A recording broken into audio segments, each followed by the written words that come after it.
Hello friends, welcome to my lifestyle blogs. तो आज बहुत अच्छा दिन था। आज सोमवार का दिन था और मेरे घर के सदस्य 16 सोमवार की उसका आज उद्यापन था। तो मैं भी गई थी पूजा में इन्वॉल्व होने के लिए। बहुत मज़ा आ रहा था।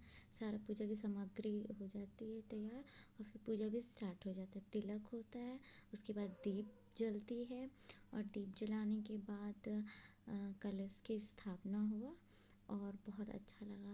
फिर शिव जी को प्रसाद वगैरह सब कुछ चढ़ाने के बाद फल वगैरह, उसके बाद बेलपत्र चढ़ाया गया 51 या 108 या 101 ऐसे करके आप बेलपत्र चढ़ा। उसके बाद दूध, फिर माला भी पहनाया गया था। फिर उसके बाद बहुत सबसे सेटिस्फाइंग सीन रहता है दूध चढ़ने वाला। बहुत मस्त लगता है जब शिवलिंग पे दूध चढ़ता है। फिर उसके बाद अबीर, 5 प्रकार के अबीर, 5 कलर के, एंड देन फिर भभूत और मतलब सबसे बेस्ट फिर चंदन और सब कुछ चढ़ने के बाद फिर मैं भी बैठ गई थी तिलक एंड कलेवा बांध करके। मैं भी फिर कथा सुनी। कथा सुनने के बाद फिर गठबंधन होता है। 7 बार इसको लपेट के माँ पार्वती और शिव जी का गठबंधन हुआ। फिर हम लोग बैठ जाते हैं यज्ञ के लिए, यज्ञ होम होने के लिए। तो फिर जो भी हवन कुंड होती है उसमें सब उसकी सजावट हुई हवन कुंड की।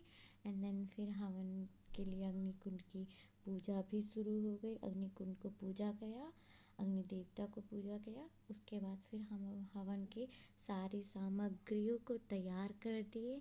तो पार्ट में डिवाइड करके मैं भी बैठ गई हवन करने के लिए। एंड ये तो बेस्ट पार्ट, मैं पहली बार लाइफ में मतलब ऐसे हवन कर रही थी तो सबसे सुकून वाला था। एंड देन वो भी शिव जी के लिए। तो बेस्ट पार्ट था ये। बहुत मज़ा आया। आज का दिन एकदम सुकून वाला गया।